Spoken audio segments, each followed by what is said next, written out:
श्री स्वामी समर्थ। तुम्हा सर्वांचं माझ्या चॅनलमध्ये मनापासून स्वागत आहे। तर बघा, या महिन्यामध्ये 21 जून 2024 रोजी आहे वट पौर्णिमा। वट पौर्णिमेचं आपल्याला आध्यात्मिक महत्त्व तर माहिती आहे, पण वैज्ञानिक महत्त्व सुद्धा या वट पौर्णिमाचं काय आहे, तसेच 7 जन्म हाच पती मिळावा यावरून सुद्धा खूप विनोद होत असतात। तर 7 जन्माचे रहस्य काय आहे याबद्दलची संपूर्ण माहिती मी तुम्हाला आजच्या व्हिडिओमध्ये सांगणार आहे। व्हिडिओ पूर्ण बघा जेणेकरून तुम्हाला संपूर्ण माहिती मिळेल।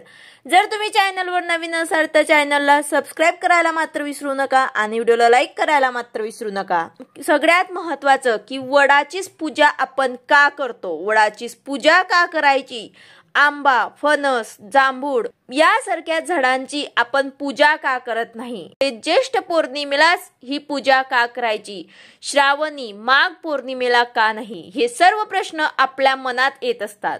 तर बघा, जगात सर्वात दाट सावली असते ती वडाची। वडाच्या पारंब्यांमधून अखंड पाणी टपकत असते, त्यामुळे वडाखालील जमीन जी आहे ते सदैव ओलसर असते।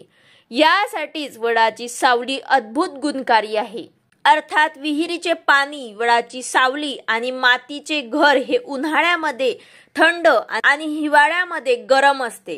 जोपर्यंत विहिरीचे पाणी होतं, जोपर्यंत वडाची सावली होती, जोपर्यंत मातीचे घर होते, तोपर्यंत आपल्याला कुठल्याही प्रकारचे कूलर किंवा एसी आपल्याला लागत नव्हतं। पण आताच्या काळामध्ये बघा, तुम्हाला विहिरीमध्ये पाणी सुद्धा मिळणार नाही, त्याचबरोबर वडाची सावली म्हणजे वडाचे झाडं सुद्धा खूप कमी झाले आहे आणि मातीचे घर तर नाहीसे झाले आहे।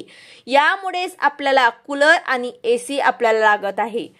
वडाचे वैज्ञानिक वैशिष्ट्य आहे की जगात सर्वाधिक ऑक्सिजनचे उत्सर्जन जे आहे तो करणारा वृक्ष म्हणजे वड आहे।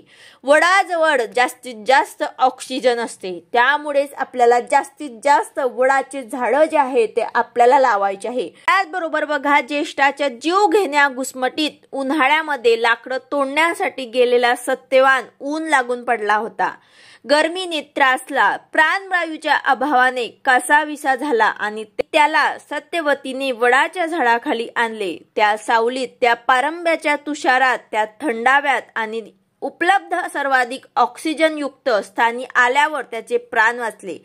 हे आहे पतीचे प्राण वाचवलेले। ज्या वडाच्या या गुणधर्मामुळे पती वाचला, त्या वडाच्या प्रती कृतज्ञता व्यक्त करणे, निसर्गाला धन्यवाद देणे, हे आहे वटपौर्णिमा।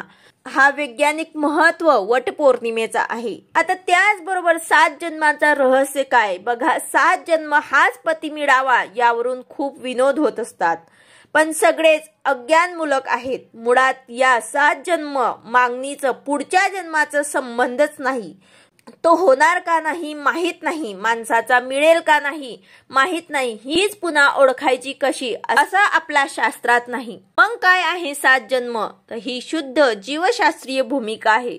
शरीर विज्ञान सांगते की आपल्या शरीराची रचना राज्यसभेसारखी असते। काही पेशी मरतात, काही नवीन जन्माला येतात, शरीर सतत बदलत असते आणि तरीही अखंड वाटते।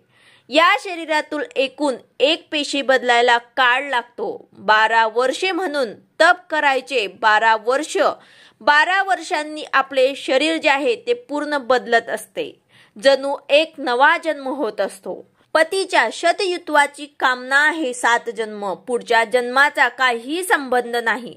शिवाय वडाच्या झाडाला फेऱ्या मारणे म्हणजे वडातून फक्त ऑक्सिजनच मिळतो, म्हणून गर्भवती महिलांच्या पोटात वाढणाऱ्या बाळाला व आईला सुद्धा ऑक्सिजन भरपूर मिळावा, हा त्यामागचा वैज्ञानिक दृष्टिकोन आहे। हिंदू धर्मातल्या सगळ्या प्रथा, परंपरा विज्ञानाला धरून आहेत। यासाठीच आपल्याला वडाची झाडे लावायची आहे। आपण जर वड तोडले तर आपल्या सत्यवानाचे काय याचा विचार आपल्याला करण्याचा दिवस जो आहे तो आहे वट पौर्णिमा। वट पौर्णिमेला सावित्रीला हे वट महात्म्य माहिती होते, म्हणून तिचा सत्यवान वाचला।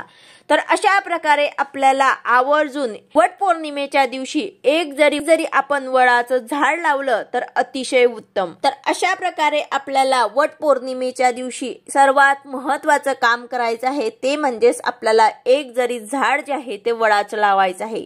तर अशा प्रकारे हे काही वैज्ञानिक महत्त्व होतं वट पौर्णिमाचं। व्हिडिओ आवडला असेल तर लाईक करा, शेअर करा, सबस्क्राईब करा। भेटूया अशाच नवीन व्हिडिओ सोबत। श्री स्वामी समर्थ।